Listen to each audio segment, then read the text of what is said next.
This program is made possible in part by a grant from the Alberto Culver Company, by Silcorp, Inc., and by individual members of the Lincoln Academy of Illinois.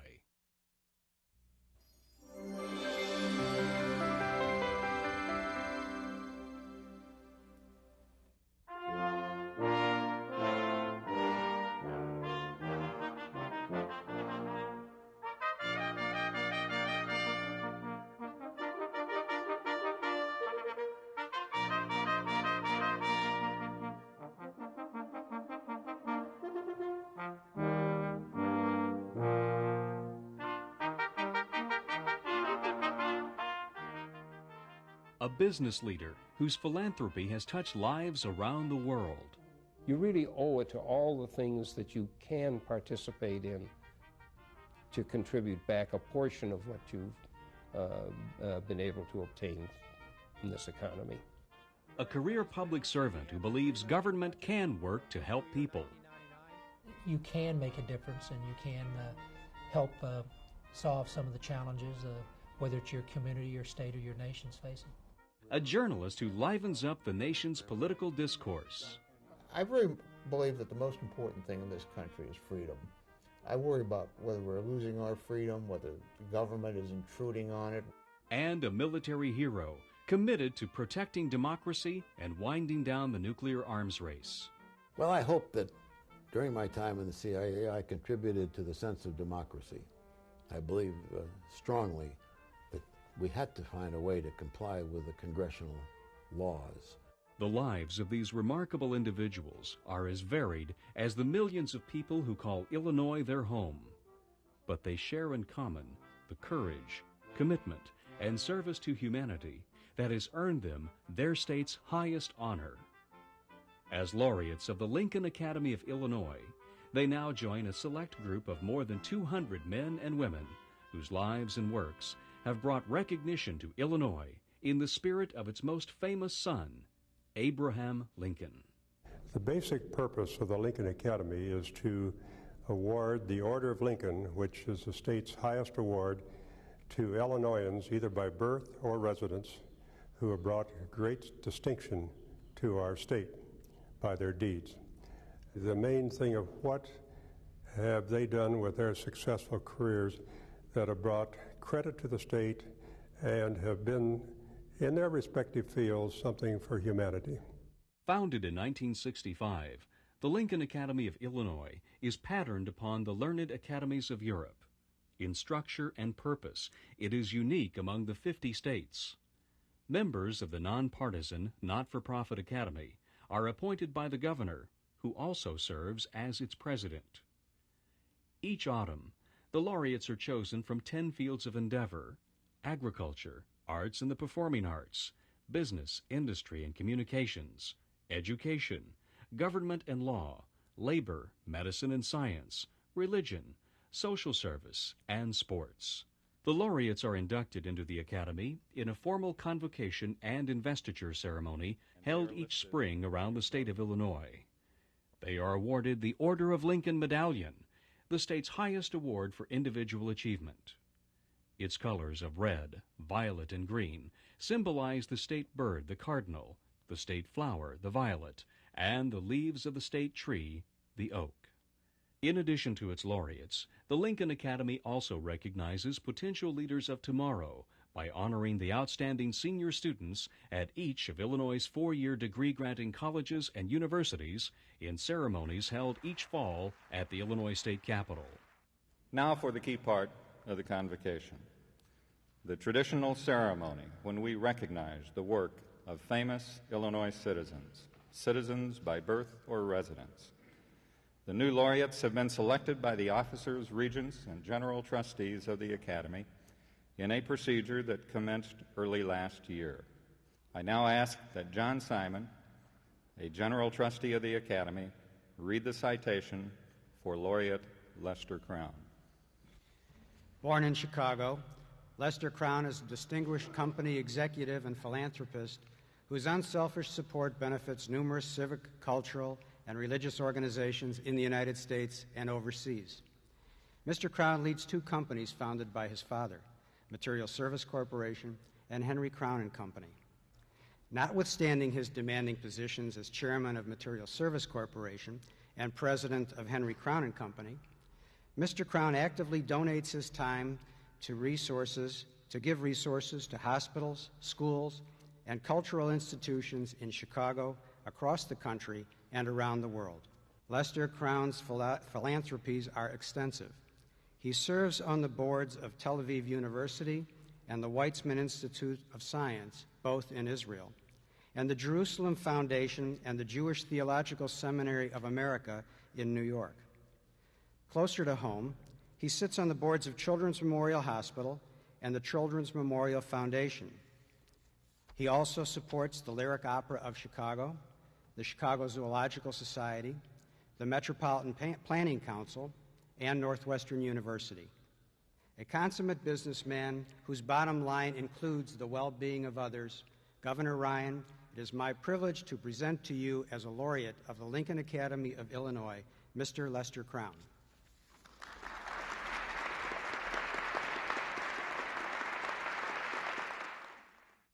Business and family life have always been one and the same for Lester Crown. It's a family tradition begun in the early days of the 20th century by his father Henry Crown, the son of a Russian street peddler who, with his brothers Saul and Irving, started a construction materials brokering company in Chicago. Everything that with reference to values, I really learned from him and his brothers. They started with absolutely nothing, and just by dint of tremendously hard work and real effort, but real ingenuity, they succeeded in a country that gave them the opportunity to succeed. And in doing so, they did it on the basis of not only being able, but doing it honorably and honestly, and because they believed in it. The morality was something that they believed in very, very deeply, and it was just part of their life. Material Service Corporation became the foundation for a family of businesses that would eventually include the country's largest defense contractor, General Dynamics. He really believed that you couldn't make a good deal first with the wrong people. So if you had any real concern about the honesty of the people on the other side of the table, forget about it. There'd be no transaction that would be worth it. And the second part, which I think is very unusual, is he really felt that if you weren't a better friend of the person with whom you were dealing after the deal was over, it really wasn't a very successful deal. Lester Crown learned the business from the ground up, starting as a laborer in the company's workyards. You learn the business intimately from top to bottom. There was no part of the company that I or my brothers didn't work in. I think the part that I really got the biggest kick out of is, I guess in the 70s, I can say that there wasn't a superintendent of a plant that I hadn't worked for in the field in the time that I was growing up. They're the ones that really know what should be done, how it should be done, what is being done wrong, and they're the ones that really give you the information and the ability to not have to work through an organization, but in essence, if you need an answer to a question, you can go to almost any level and talk to them because you know them and they know you on a first-name basis. General Dynamics has played a vital role in defending the United States throughout the Cold War and beyond. Like all of us, we're very proud of this country. We're very thrilled with the opportunity that it has given to us and to be part of the effort to defend it. As you know, most of the things that General Dynamics make are made in the hope that it'll never be used. The purpose is not to have it used. If all of the equipment that's made is never used, that would be wonderful. But you have, in this world, we live in a very, very dangerous world. The major adversary went away, but remember, that adversary had control over what today we would call rogue states. You didn't have the problems with a Syria or an Iraq or a Libya before because of the influence that the Soviet Union had over those countries at that time. Now each of those countries is independent, and therefore the need for a strong defense is more required than it was before. Probably live in a more dangerous world today after the Cold War than did before. And this type of equipment is required for defense of the United States. And it is a very thrilling thing and a very satisfying thing to be part of a company that produces it. Crown is proud of the General Dynamics products that helped win the 1991 war in the Gulf. He is quick to praise the efforts of everyone in the company, from workers and design specialists to company executives. I didn't design any of these, and I do not want to take credit for the absolutely spectacular equipment that is up there. A lot of very, very capable people. I've just gotten the benefit of being associated with them. But of all of I think of the equipment that is there that give you the greatest pride, the F-16 as a lightweight fighter, which is still the premier low-cost fighter in the inventory today, 25 years later, and what we've been able to produce as far as in the submarine inventory. That piece of equipment is the ultimate stealth and is the real piece of defensive equipment throughout the entire world. Lester Crown maintains an active business life and remains strongly committed to his family's long tradition of philanthropic works. We've had the opportunity, especially during the last 50 years, to prosper in a way that never existed before. And really almost from a selfish standpoint, I guess there's two standpoints. From a selfish standpoint, one, you want to perpetuate that for your children. And if you want to perpetuate it, you really owe back to the society as a requirement. It's really a debt to perpetuate it. And so the giving back is something that is a debt. It's not something that should be thanked for. Many of his philanthropies reflect, but are not limited to his Jewish heritage. I don't think there's any one particular area. Obviously, growing up in the Jewish tradition, the heritage and the tradition is tremendously important to us. So that all reference the state of Israel and Jewish causes are number one priority as far as we're concerned. But it isn't the only one. We're very much involved in the city of Chicago because we've had the good fortune to live here, the state of Illinois, and other things nationally. So you really owe it to all the things that you can participate in to contribute back a portion of what you've been able to obtain in this economy.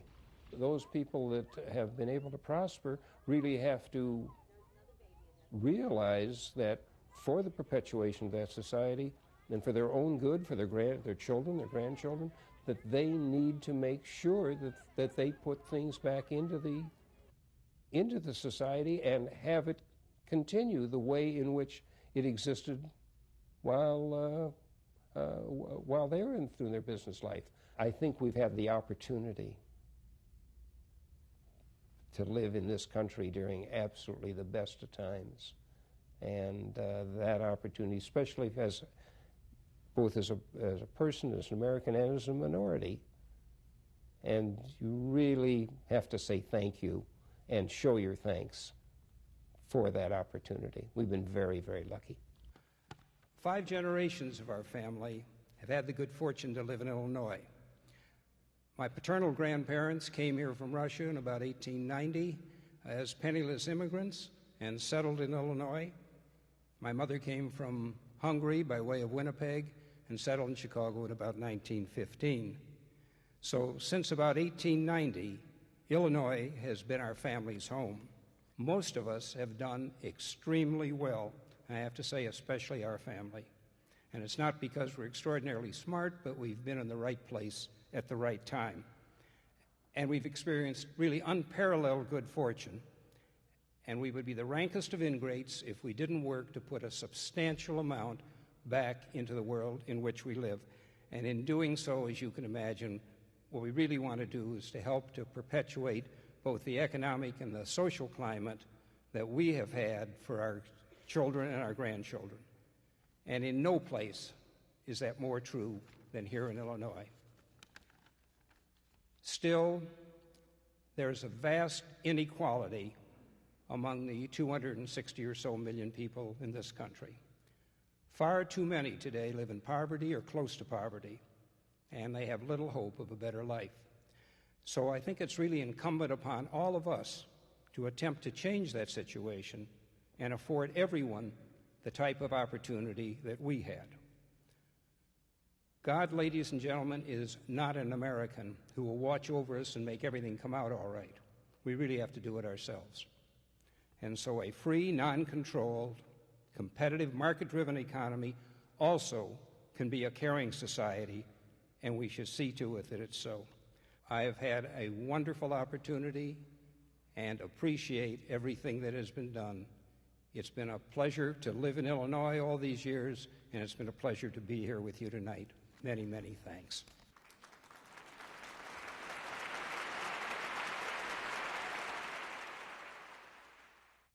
Born in Veneta, Oklahoma, Governor Jim Edgar, during 2 terms as the state's chief executive, pledged fiscal responsibility and delivered a balanced budget, practiced fiscal discipline that nourished the state's economic growth, and championed education by negotiating historic legislation that transformed the funding of the state's public schools. Governor Edgar began his 30-year career in government as a top aide to Republican leaders in the Illinois House and Senate, and in 1976 won election to the General Assembly, representing the 53rd House District for 2 terms. He was appointed Secretary of State in 1981, elected to 2 more terms, during which time he reinvigorated the office by pioneering an adult literacy program that became a model for the nation and establishing new programs to discourage drunk driving. His record as governor was even more impressive. First elected to the state's highest office in 1990, he was reelected in 1994 by an unprecedented margin. Governor Edgar restored the state to sound fiscal health by reducing government spending, paying the state's bills, and eliminating a $1 billion Medicare deficit.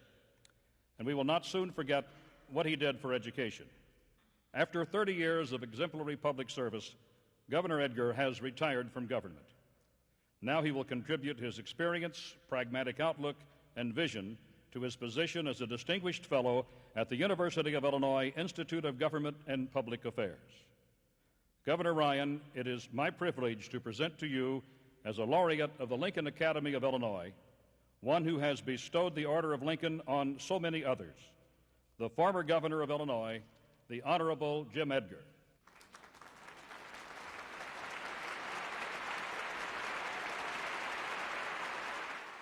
Growing up in Charleston, Jim Edgar's fascination with politics and an independent streak revealed themselves early.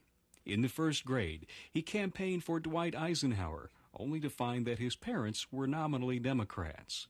I think perhaps most importantly, growing up in the 50s, it was obvious that people in government were making important decisions. I mean, the atomic bomb was there. I mean, we were in the Cold War. It was very important that good people were in elected office, and it also seemed like an area where you could make a difference. So for a variety of reasons, I wanted to be in politics. I think part of that might have been a little bit of ego. I mean, it does give you that satisfaction, but more importantly, you can make a difference, and you can help solve some of the challenges, whether it's your community, your state, or your nation's facing. People looked out for each other in Charleston and helped those who needed help. Important values to the Edgar family after his father died in a traffic accident. His mother gave him a strong sense of right and wrong and hoped that he would follow a career in law or medicine. But upon graduation from Eastern Illinois University, he jumped at the chance to go to Springfield, where he was offered a legislative internship in 1968. A few weeks after I started, the 68 election occurred, and Dick Ogilvy was elected governor, so you brought in a new governor. I worked for Senator Russell Arrington, who was the power in the legislature, and later on those two teamed up to enact the state income tax. And I had the opportunity to sit right next to the senator on the floor of the Senate that session, and was without doubt the most productive or most active legislative session in probably the history of the state. And it was quite a opportunity for a 22-year-old just out of college to sit there and watch history being made. And you know, that definitely convinced me I wasn't going back to law school. I was going to stay in state government. The period shaped his political beliefs as a moderate Republican. I think that's probably as accurate as any of these. I mean, any of these labels can be oversimplifications, because each issue you kind of decide on that issue. And I think some people, when I was elected, were surprised at how fiscally conservative I was. Of course, we were broke, so that shapes your philosophy. But on social issues, I was probably more moderate than some thought a Republican might be. Edgar waged an unsuccessful campaign for the Illinois House in 1974, the first and only time he lost an election. 2 years later, he won the seat and was reelected in 1978. But his political career took a different turn not long after, when Governor James R. Thompson asked him to become his top legislative aide. The decision put him in place to be appointed Secretary of State in 1981, after Alan Dixon ran for U.S. Senate. As Secretary of State, Edgar took an activist role, winning tougher drunk driving laws, mandatory auto liability insurance, and new literacy programs. He made important administrative changes in office. That was an area that we needed to work extra hard on, and to make people feel like that government did work, that it wasn't just a bureaucratic nightmare, but instead it was agencies there to try to help them with their problems. The experience served him well. In 1990, Governor Thompson decided not to seek re-election, offering Jim Edgar the chance of a lifetime. I felt that I had a sense of what people needed or what they cared about. From particularly my 10 years as Secretary of State, I was traveling all the time and listening to people. So I thought I could bring some expertise and a sensitivity to the needs of the people and provide leadership to help Illinois during the 90s. Edgar won a tough race against the well-known and well-funded Attorney General Neil Hartigan. With victory came responsibility, as Illinois reeled under hundreds of millions of dollars in debt. For too long, Illinois state government has been on a spending binge. In good times and bad, it has neglected to watch the bottom line. Well, it wasn't a happy time around Springfield. I mean, I think I had every group in the state at one time protest outside my office. The Democrats referred to me the first 2 years as Governor No. Now, I took that as a compliment, because most people on the street understood that. I mean, they understood if you don't have the resources, you've got to say no. And I think we did as good a job as you could under those circumstances of getting the state through a very difficult time, keeping our commitments, and then positioning Illinois for the rebound that occurred in the mid-90s. And today I think the state's far stronger because of those efforts that we made in the early 90s. The financial discipline succeeded. Illinois started paying its bills on time, erasing $1 billion Medicaid debt, and eventually showing a positive checkbook balance. Education also topped the governor's agenda, winning legislative approval of a permanent income tax surcharge for schools in his first term and sweeping reforms for Chicago schools in his second. Troubled that many Illinois schools could not afford the bare minimum of educating their children, Edgar named a blue ribbon task force that proposed raising state income taxes for schools in exchange for property tax relief. The plan stalled in the General Assembly, but Edgar kept up the pressure and, in a special session, won passage of a plan that finally helped level the financial playing field. We were able to get the foundation level established, which to me was the most important part of the whole proposal. And that means many schools throughout Illinois that before didn't have adequate funds now have at least the minimal amount needed to provide for a quality education. Welfare to work programs increased under Jim Edgar. He made major reforms in the Department of Children and Family Services and streamlined social services within a new Department of Human Services. Disadvantaged kids were a special concern of the governor and First Lady Brenda Edgar. I think the thing I'm proudest of probably is what we did in the area of adoption. When I became governor, we only saw about 400 kids in the state's care be adopted each year. even though we saw huge increases in our caseloads in children and family services. When I left office 8 years later, that number was at 5,000 a year. We were one of the best in the nation. By the summer of 1997, Jim Edgar's approval rating was soaring. Political observers saw a third term as governor, or U.S. Senate bid, as his for the asking.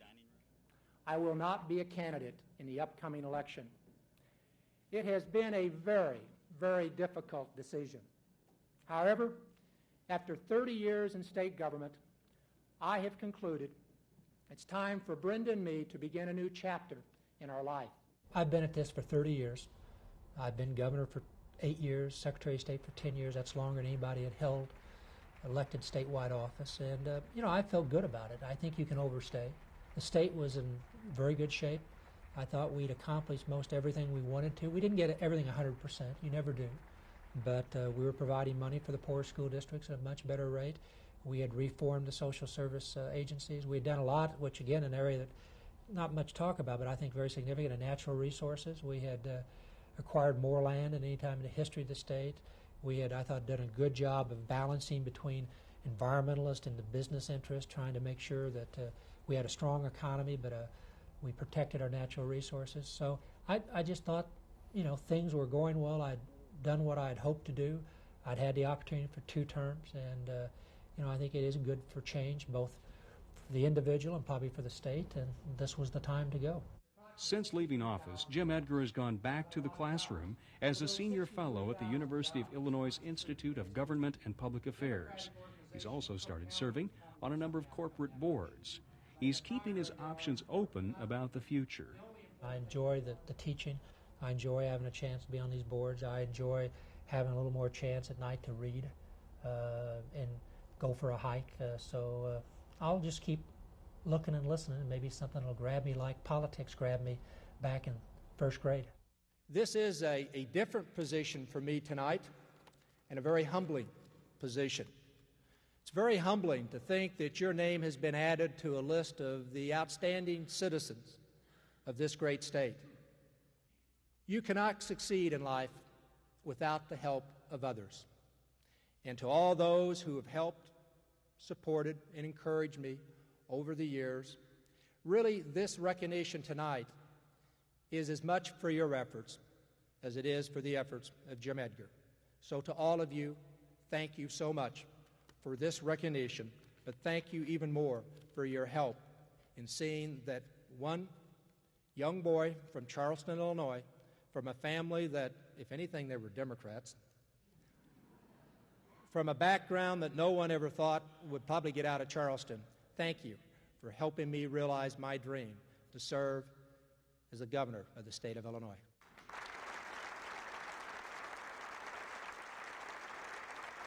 Born in Joliet, Illinois, veteran reporter and commentator, Robert D. Novak has been contributing to political discourse of this country for more than 40 years.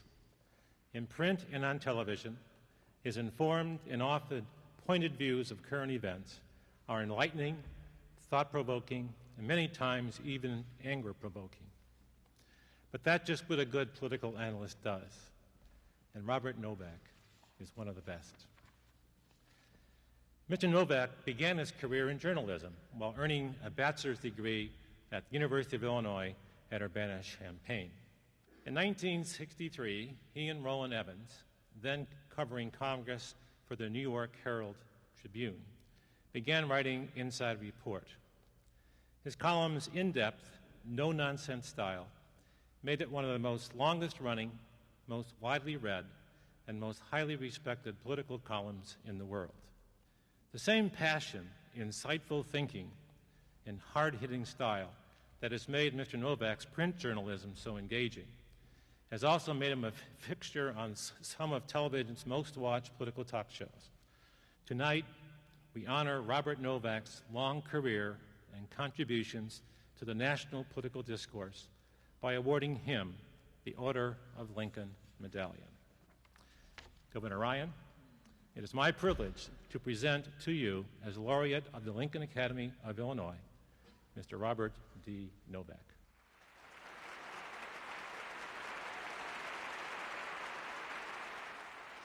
And next, Bill Press and I will make some taxing comments.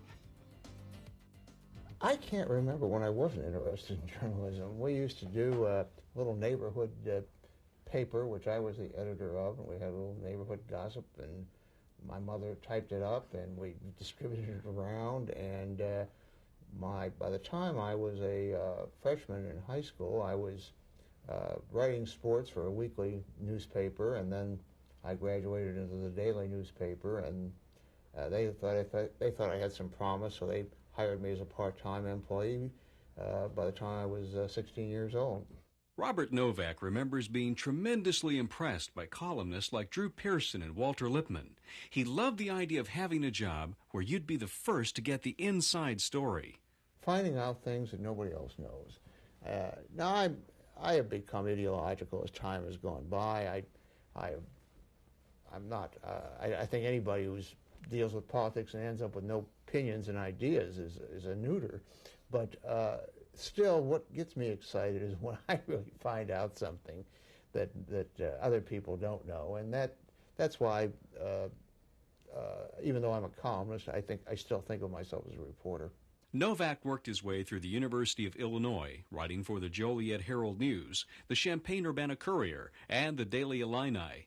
After a stint in the Army, he went to work for the Associated Press in Nebraska, and later in Indiana. The great thing about writing for The Wire was that you had to be fast. Particularly, my first bureau was Omaha, which was a very small bureau, and I was writing the Radio Wire, and I was writing news stories at the same time. I would, in a given day, it was not surprising that I'd write 20, 25 stories in a day. So speed was the premium, and accuracy, because you didn't have much editing. It went pretty well straight from your typewriter to the wire. In 1957, the AP sent Novak to Washington to cover Congress. About my second week there, they assigned me as the number 3 man on the Senate Rackets Committee, which means I did the overnight stories and filled in when the big shots were writing the leads. Great assignment for a 26-year-old.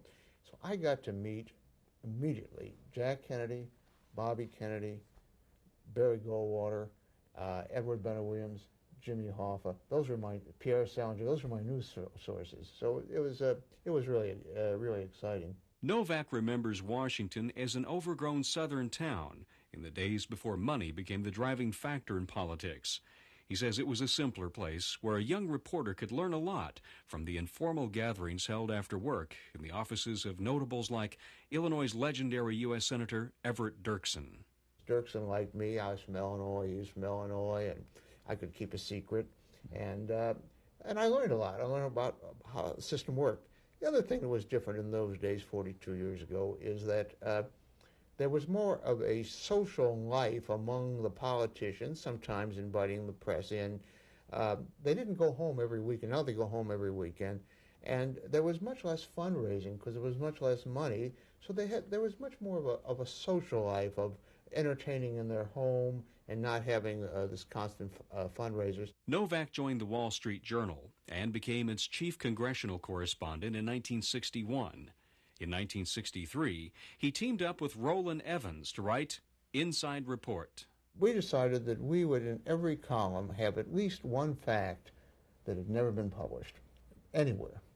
And I still try to do that, and I do it. Now, some people think some of the facts that are unpublished are trivial. Sometimes they are. Sometimes they're important. But that's kind of a little discipline that I use that makes you go out and do some reporting. Evans, Novak, Hunt, and Shields. Now, Roland Evans and Robert Novak. I'm Robert Novak. Roland Evans and I will question the number 3 Republican in the House of Representatives. He is Representative Tom DeLay of Texas, the majority whip. More than 3 decades later, the partnership is still thriving. Do you think it is possible to get enough Democrats to override a veto? Today, Robert Novak is one of the most widely published and highly visible political commentators in the world. Live from Washington, Crossfire. On the left, Bill Press. On the right, Robert Novak. He's an almost nightly presence on the cable news network. Mark Siegel, You would be disappointed if you came all the way down here and I didn't ask you about the canoe trip. He's never at a loss for words or opinions. I have a remedy that 70% of the American people think it's a good idea, and about 0% of the politicians think it's a good idea, and that's term limits.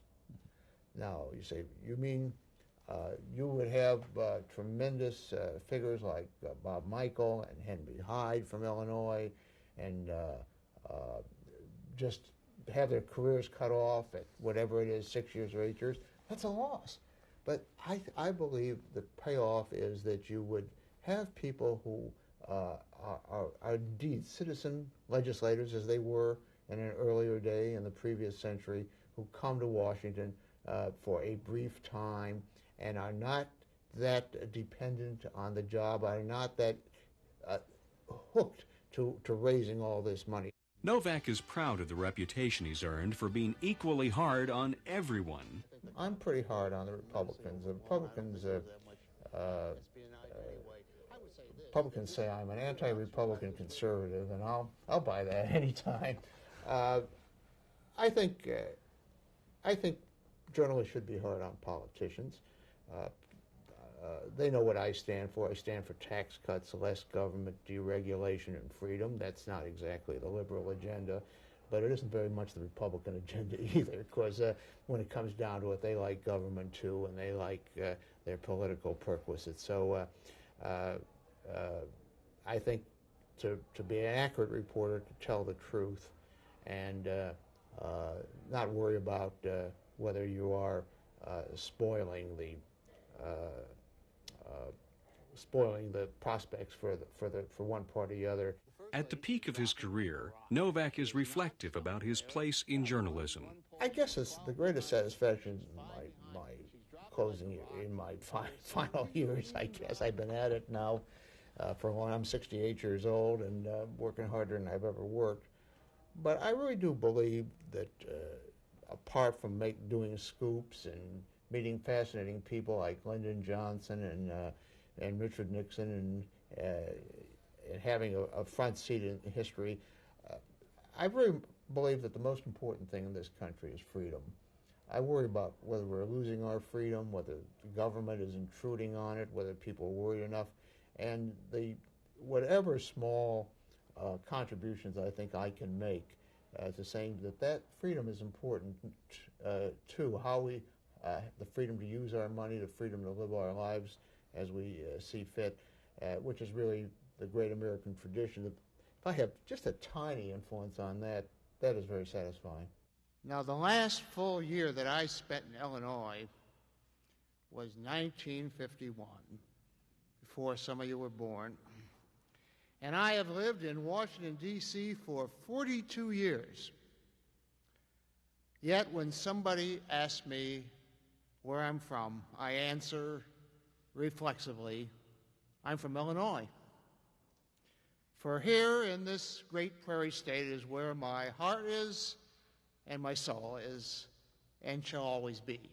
My ties with Illinois have continued with the Chicago Sun-Times, my home newspaper for the past 33 years, for which I am also grateful.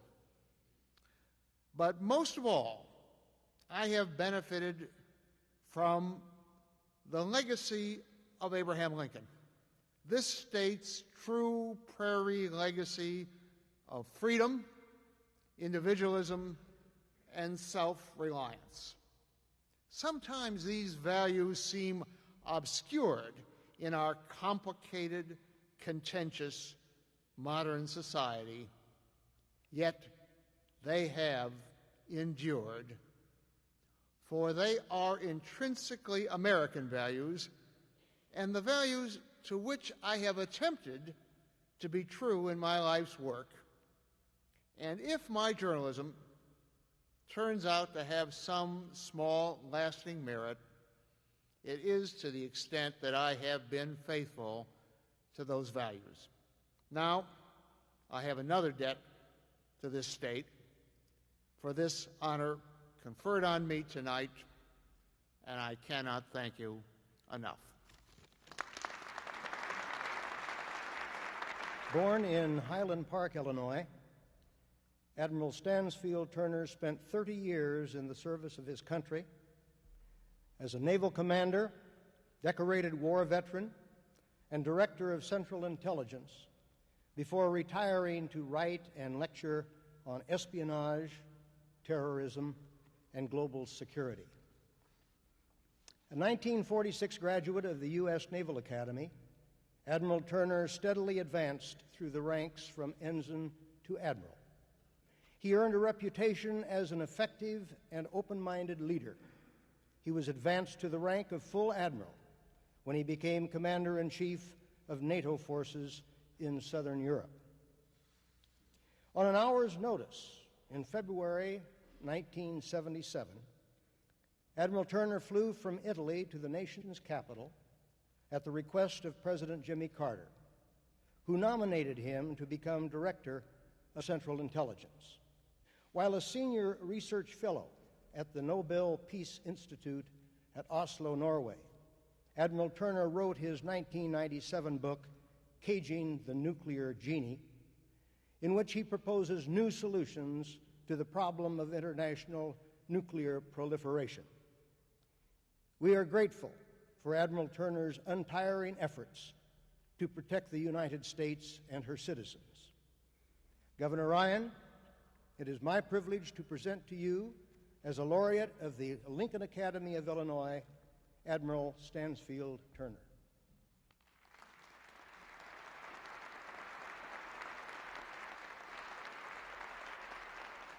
I went to Amherst College in Massachusetts when I graduated from Highland Park High School in 1941, but just a couple of months later, the Japanese changed my plans in life. I intended to go on and become a lawyer, but we all went into the military, and for various reasons, I chose to go in through the Naval Academy into the Navy. I would admit to you that I never thought I was going to stay in the Navy, but it turned out that each time the opportunity came up to get out, something persuaded me to stay in maybe another year or two, and after about 30 years, I decided I'd make a career of it. Stansfield Turner's naval career paralleled the freeze and thaw cycles of the Cold War.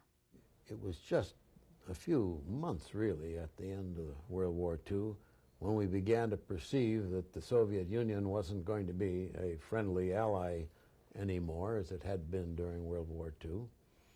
And this tremendous suspicion between the countries developed, this tremendous animosity, the feeling on our side that the Soviet Union was out for world conquest. Whether that was true or not, it became an accepted dogma in this country. And our foreign policy really was, if it's good for the Soviets, it's bad for us. Rising through the ranks, Turner watched uneasily as East and West built vast stockpiles of nuclear weapons. If we decided if they had 10, we needed 12, they decided if we had 12, they needed 14. And this thing cascaded up to where between the two of us, there were over 70,000 nuclear warheads in the world. It was absolutely absurd, but it was extrapolating a concept of conventional warfare into this new field because we did not appreciate how generically different these weapons were. Turner served with distinction during the Vietnam conflict, where he commanded the guided missile cruiser USS Horn. Promoted Rear Admiral in 1970, his commands included a carrier task force in the Mediterranean. Onshore, Turner was assigned to the Pentagon and the presidency of the Naval War College in 1972. Promoted a full admiral, Turner was head of NATO's southern flank when his leadership abilities caught the attention of another Annapolis graduate in 1977, as President Jimmy Carter called on him to head the Central Intelligence Agency. Turner streamlined operations, promoted scientific intelligence gathering methods, and rehabilitated the agency's reputation, a reputation that had been damaged by revelations made by congressional and White House investigations. President Carter's job and my job was to revive the morale of the CIA, while at the same time undertaking the very difficult task of getting them to accommodate to the congressional demand for greater oversight, for greater insight into what was going on in the CIA. And the professionals in the CIA, very understandably, were quite wary of telling a congressional committee, this is what we're doing with this spy here and that spy there, because spies' lives can be at risk if you tell too much about them, give them any identification. So it was a very difficult time in the CIA's history to accommodate to the law of the country while maintaining our capability to do good, effective spying work. Turner believes intelligence agencies can be effective in a democratic society. First of all, you've got to obey the law. The CIA is not above the law of this country. If the Congress passes laws that make it impossible to do good intelligence, you still have no choice. You've got to obey the law. But you've got to go back and point out to them why it was an inadvisable law. But you can't just flaunt it.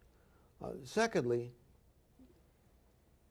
the President and the Director of the Central Intelligence Agency must set certain standards of ethics. There have got to be levels that you won't stoop below. One of them that's very much on discussion today is, do you assassinate people? Do you assassinate Saddam Hussein? Do you assassinate Milosevic in Yugoslavia? And every president since President Ford has had a written directive said, no, we won't do that. That's a level of ethics below which we don't want to go. Why? Well, because it is unethical, too unethical. But also because, as a pragmatic matter, if we start in that game, our president is very vulnerable, and we won't go to as dirty tricks as will other people. Since his retirement, Turner has worked tirelessly for nuclear disarmament, arguing that current treaties don't go far enough or fast enough to get rid of an estimated 37,000 remaining nuclear warheads. The alternative I propose is called strategic escrow. Tomorrow morning, Mr. Clinton calls the commander of our strategic command just to the west of here in Offutt Air Force Base in Omaha, Nebraska, and he says, General, I want you to take 1,000 warheads off of our missiles, and I want you to move them into storage space about 1,000 miles away, 100 or 200 miles away, enough that you can't just move them back quickly. Now, I, Mr. Clinton, am going to invite Mr. Yeltsin to put observers there. They have no authority other than to count what goes in and if anything comes out. We then hope that the Russians will do the same. If they do 1,000 after we do 1,000, we'll do another 1,000. They'll do another. This does not get rid of the weapons. It just makes them not immediately available. If we find the Russians are cheating, we can bring ours back. Mm-hmm. But in a very few years, 3, 4, we could have our two arsenals to where there were only a few hundred nuclear weapons actually ready to fire. Turner believes that in as little as a decade, there would be no nuclear weapons ready for firing and only a few hundred in storage. The result, a much safer, more stable world, a world less likely to be subject to accidents or miscalculations. He continues researching, writing, and teaching on disarmament and intelligence issues, steadfast in his belief in the democratic process. Well, I hope that during my time in the CIA, I contributed to the sense of democracy. I believe strongly that we had to find a way to comply with the congressional laws. I found it important also to try to inform the American public more about what the CIA does. You certainly can't tell the inner secrets, but we opened up a great deal during my time in saying, here's what you're paying for. You've got $28 billion a year out there. Now, here, American public, is what we're doing for you with it. Sometimes we miss it, sometimes we make it, but here's the benefit. So I'm very hopeful that my time in government has helped to strengthen the democratic process. I'm very grateful to the Academy for electing me to this position, but I also want to express my gratitude to this wonderful state. This state gave me a primary and secondary education that has been the foundation of all my other academic endeavors. It gave me a cultural and social opportunity that has helped to enrich life. And it was a congressman from Illinois who appointed me to the Naval Academy and thus launched me on a career of attempting to contribute to the security of our nation. Ironically, perhaps tonight, many years after I left Illinois on that path, I come to you with a suggestion that the best way to enhance the security of our nation tonight is to divest it of the excessive numbers of nuclear weapons which it now holds. And therefore, I plead with you, we, the people, must tell our representatives in Congress, must tell our representatives in the White House that we want something done. It doesn't have to be my plan of strategic escrow. It has to be something better than getting to 20,000 warheads in another 8 years. I'm tremendously grateful to be here tonight and for all that the state of Illinois has given me. Thank you. It is now my distinct privilege to present the new president of the Lincoln Academy, the Honorable George Ryan, Governor of Illinois. The Order of Lincoln is the highest honor that this state can bestow on its sons and daughters. It's an honor that's not given lightly and without thought, nor is the decoration given without considerable effort and accomplishment on your part. It's a measure of your works, your effort, and your successes. Not everyone wins a medallion, but everyone can win a medallion. They're available to anyone in this state, like Lincoln, who dreams for the future, works hard in the present, and remembers the lessons of the past. The latest additions to the Academy continue in the 34-year tradition of this order and continue the tradition of Abraham Lincoln's life and his legacy. Tonight, we honor 4 people who have risen in life as their hearts and minds remained on the prairie. Lester Crown, an industrialist and philanthropist, is a grandson of immigrants whose family business rose from a suspender factory on Milwaukee Avenue in Chicago to control of General Dynamics. His mark on cultural, educational, and civic affairs in Illinois is second to none. Governor Jim Edgar, my predecessor as the president of the Academy and as governor, prodded and pushed Illinois during his 8 years as governor to prosperity and to strength, and I'm grateful for that. Because of his work, Illinois is prepared to meet the challenges of the 21st century. I know, Jim, it certainly made my first 105 days a lot easier with the budget that you left. Robert Novak, who is the acclaimed syndicated columnist and television pundit, uses his unique insights in our nation's capital to pierce the pompous ways of Washington and to bring people from outside the Beltway into the decision-making process so they know what's going on.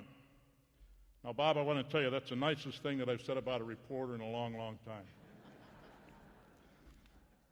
Admiral Turner has served his country his entire adult life, not only as a member of the United States Navy, but as director of the Central Intelligence Agency under President Carter.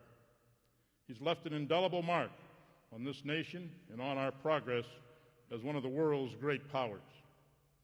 And so, ladies and gentlemen, it's with a great deal of pleasure that I ask you to recognize once again the newest laureates of the Lincoln Academy.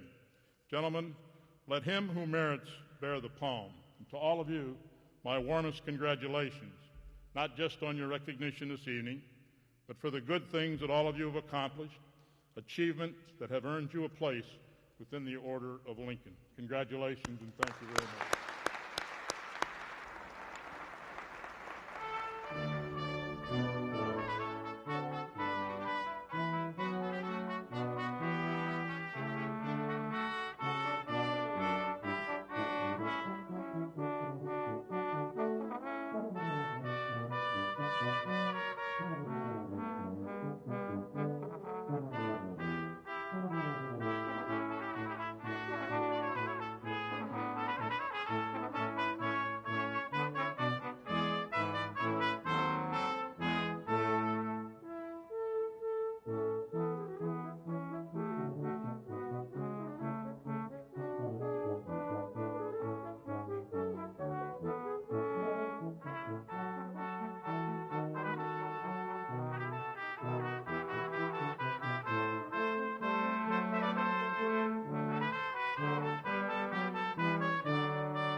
Be watching as the Lincoln Academy of Illinois recognizes the Prairie State's best and brightest for their outstanding careers and service to humanity.